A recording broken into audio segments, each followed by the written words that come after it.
What's up, guys? Justin here. Wanted to talk to you guys about something that I was really interested. I think this is going to be a good one. I've had a whole bunch of people hit me up, friends, family, colleagues, clients. They all are in not just Austin, but all over Texas. But I did this specifically for Austin because we're a very interesting, unique scenario. We're like an exaggeration of what everything else is happening in Texas at the moment. We are having this unprecedented demand and also a shortage that's sending our prices through the roof. And what everyone wants to know, it seems like, is what does it take to win an offer or win a contract and win a house in this current market in Austin. And so what I did was I got really into the data and pulled transaction data going back 5 months, under 2 million, over 2, like even over 1 million, it starts getting kind of wonky.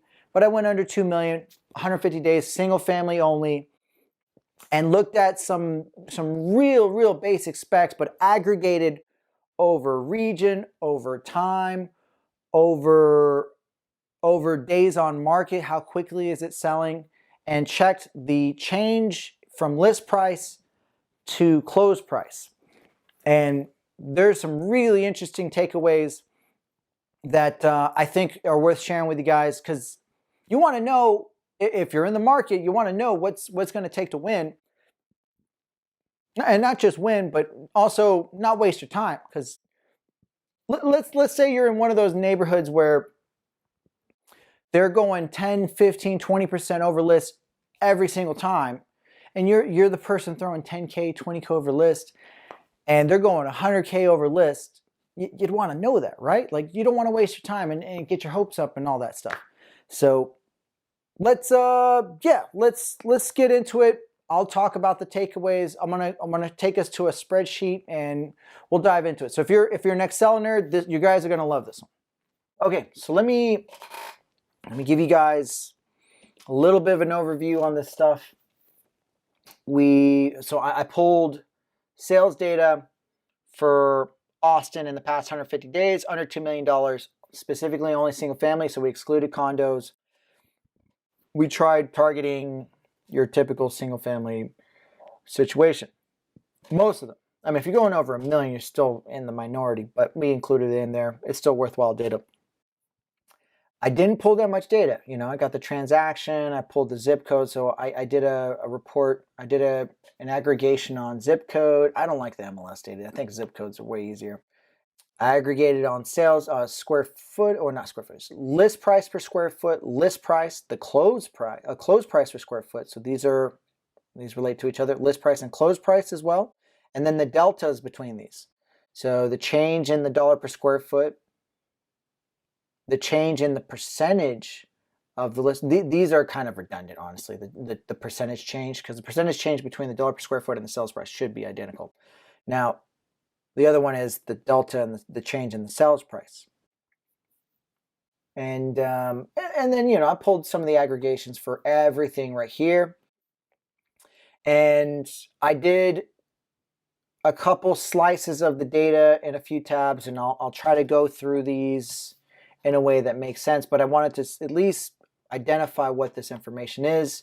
So for everything. So let's look at some of the data. So the main two I want you guys to look at are the mean and median. The mode, I can explain that away in a second. Standard deviations also, I think that's more relevant when you look at each particular region. So let's look at the average list price. The mean average 623, the median being 525. So that means there's more properties under the 623 number, the median being the middle 50, right? Close prices reflecting similar, but obviously higher. And the change in sales price is probably the most notable thing in the percentages. So the change in sales price on average is, on average, over the whole data set for the past roughly 5 months, or what is that? Yeah, 3, 6, 9, 12, 15. 5 months, right? 7% increase, $40,000 over the original list price, on average. Now that's with a standard deviation of 70,000. this is over 4,000. It's a big sample. The median being 26,000. So half the properties in this data set in all of Austin, in our MLS, half of it was over 20. The closing price was 26,000 over the list price, and half of them are under that. On average, though, 42. Now there's some stuff skewing that, obviously. That's why it's called a negative skew, right? The percentage of these over the whole data set, a 5% increase over the a 7.9% increase over the list price. The median being about 5.25%. So it's good shit. This is over the whole thing. Now, one of the coolest things I saw, and one of the most disturbing things also, was what it did over time. And so I sliced the data and aggregated by month. Now, I was only able to go 150 days because of the limitations, how many data rows, transactions I was able to pull. So I got about a half of December and a half of May. But I still think you're getting some really, it's a perfect curve. This is exactly, on the data side, this is exactly what you want to see. As a buyer, it's exactly what you don't want to see, because it's just going up and up and up and up. It's insane. So in December, so going back to what we were talking about, so let's try to plot these out. So the red is the change in price, and the blue is the change in percentage over the list price. So in December, the average deal right there was $900 over list price. Now, that, like, relative to this data, that doesn't sound like a lot. But we were going insane already. Like, the fact that we were near list price for property is already amazing. It's already great. It was crazy. Because the MO was, you list it, you negotiate, it goes down a little bit, and then you close. This is not normal for Texas. It's not normal for Austin. That the whole market is averaging at list price at this point. We were already on fire in November, December. January goes up even more. February, it just explodes. It more than doubles. The average almost triples. 2.8, what is that? 2.5, 7.5, almost triples. So more than doubles. It more than doubles the average over listing you're going in sales price and in the percentage increase. Now, I actually pulled this up because I thought, when I was pulling this data up, I was thinking, like, when the hell did Musk say Austin was a boomtown? So I remember I pulled that up. Let me see. Check this out real quick. February 11th. Look at that, y'all. So I remember people started panicking. People were panicking in February. And it hasn't stopped. And I would say this jump from January to February is the windfall that came after Musk talking his crap. It's unbelievable. Absolutely unbelievable. So that sent this on a whole nother trajectory. Now it's kind of flattening out, which is what I was hoping, but it's still in the stratosphere. The average list price going 12%, almost 13% over list. Over average. That's the mind-boggling. Like, most of these properties are not remodeled. They're dated. They need a little bit of work, and these regular properties are going over list. Not the fully remodeled homes. Just regular houses. The average house is not remodeled. Absolutely mind-boggling, dude. Anyways, that's when we dive deeper into the data, we'll see even some more stuff. So I didn't put the standard deviation in this, but there's a lot of data there's a lot of people closing on both sides of these numbers too. And so in certain zip codes, and I'll go ahead and jump into it right now. There's certain zip codes going way over that number. So here's I sorted by the change in list price 14%, averaging 14% in some of these zip codes. 78739. 78749 is Circle C area, I think. 29, that's, let's see, 29 is like, I think it's Northwest, like Spicewood, I think.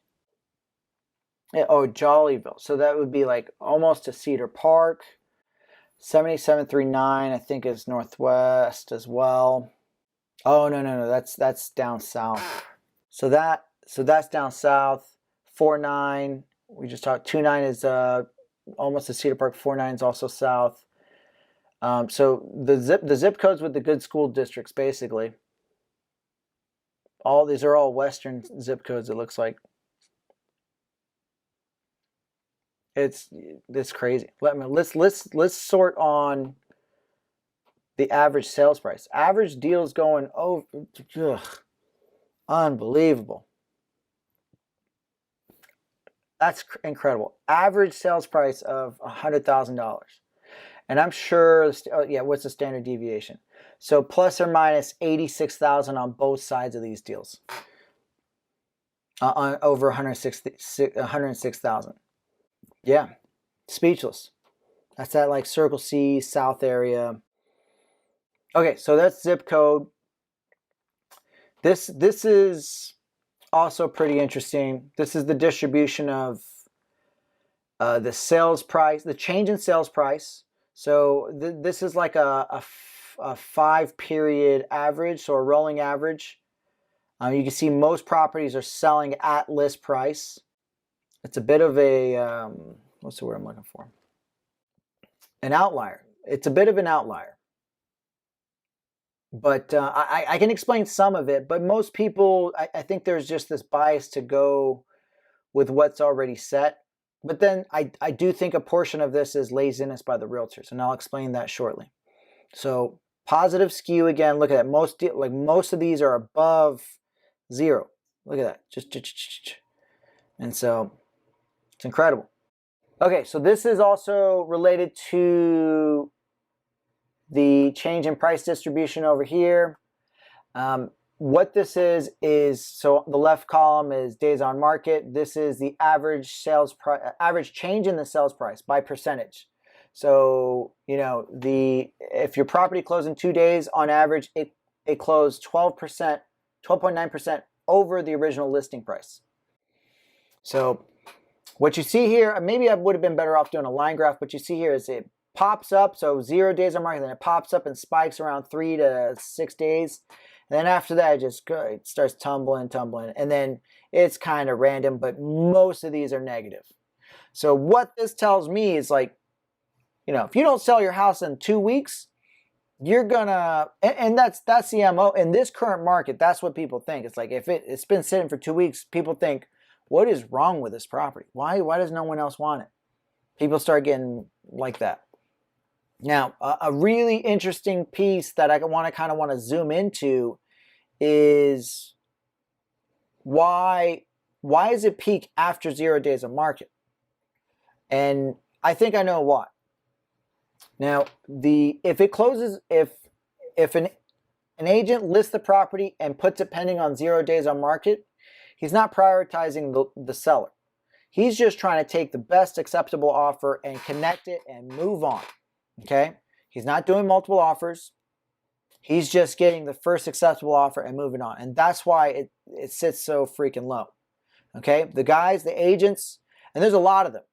And going back over here to this price, there is a lot of them. I'd say probably like a third of these have 0 days on market. And I'm not going to say any names of which brokerages are doing it. But some big brain brokerages they don't give a shit. They're doing that stuff, and it's not cool. So you want to kind of avoid that. It's an interesting pattern that I didn't think I was going to spot in here, but here it is, beautifully represented. So ideally, it looks like you want your property to steep at least a week to get your peak, you know, to expose it to the most amount of potential buyers. So it looks like after like, what was that, 4 or 6 days is when people are figuring out, all right, we found the best offer. They're maximizing it, and they're contracting on the best deal from there. Interesting stat. I did not think I was going to find this in here, but I know I've always known they've existed, but now it's beautifully represented in this data. Okay, DOM, kind of covering some of the same stuff. So I have it sorted on the cumulative days on market. You can see from 0, 1, 2, 3, 4, 5, 6, 6. We were looking at like the percentage change, but you can even see it represented in the absolute terms. So, 0 days on market, average 3% increase, 20,000 over list. Then it jumps to 52%, then to 69%. And then it kind of peaks around here in that $70,000 range, and then just starts going back down. And then I made sure to format this so that the negatives are in red. Look how much red is after that. You don't want your property to sit longer than 2 weeks. That's the moral of the story right here, y'all. So if you got a good agent, he's not going to let it go that long. And let's see. This is more by zip code. I was kind of tinkering around with close date and zip codes. You can see this is the most interesting piece right here to me. For if you're in the weeds, if you're trying to buy, this is the kind of data that you want to see. You want to see what the zip code's doing, how it's progressed or changed over time. So let's what zip code were we looking at earlier? 78739. That's mind-boggling how much that's changed. It's a small sample size, but let's run with it. Check this out. It goes from, so over time, let's ignore, I mean, it still follows correctly. This December should be back here, but because it's sorted by date, by month, it's trying to put it over here. But so imagine this at the top of this 78739, 27, 39, 83, 134, 129, 112. So it looks like it actually peaked in March for these guys. But the average deal is going 100,000 over the list price over there. That's unsustainable, first off. But if you're trying to buy over there right now in 78739, that's probably what's going to take. And then you might even, like for the really nice houses, like if you're looking at the top 10%, like if you're looking, so here's one way to think of this. So like this far right is a standard deviation. So if you're trying to go not just the average, but a standard deviation, like if the quality of the house is the top 10% house, you probably want to go at least a standard deviation over the average. So you're going to be looking at, let's say in April, like if you want to look for that top 10% of the homes, you're going 129 plus that 86, you're in the 200K range, man. It's insane. Mind-boggling. Absolutely mind-boggling. Now, I have a suspicion that some of these have a lot of acreage because of just that zip code. But, yeah, you get the idea. So let's look at 49. That's another crazy zip code. So this is my stomping ground. This is where I grew up. 4.5 and 4.9. I grew up in 4.5. But check this out. Look at these average sales prices. Look at these. Look at this shit going 50. 57, 103, 81, 102. Average. The average, y'all. Going 10 to 20% over list. And then some if you're trying to get the nicer ones, man. Unbelievable. Okay, so we dug through the data a little bit. Some people have asked me this. Some people don't care. I like asking the same question. What's causing this unique situation? Why is this happening? All right. So there's 4 things that I've identified that are real easy, and I'm not even unique in describing these things, but they're worth kind of noting out here. Now this one, I don't know how many people you had to have been in the business for a little bit to know this one, but there's a housing shortage because there's one of the contributory factors of why we're in a housing shortage is there's been a decade of less home development because of what happened during the financial crisis, a decade ago, a little over a decade ago, right? So prior to the financial crisis, they overdeveloped and some people got burned. A lot of big developers got burned during that period, during that hubbub. And so there was a little bit less of a taste to do new home builds for a short period leading up to this point. And so if we were to think of the variables that affect supply and demand, that's one of the major ones that's affecting supply. So there's been an underdevelopment of new homes in the area. Honestly, it's probably the case across the country. Now, there's a few other things that are happening specific that are unique to Texas. Let me name a couple of them. The first one, jobs. There are so many well-paying jobs coming into town. It's ridiculous. Six-figure jobs. Tech, these really well-paying tech jobs. I saw recently Austin got named one of the premier tech hubs of the world. We're on the international map now, guys. It's crazy.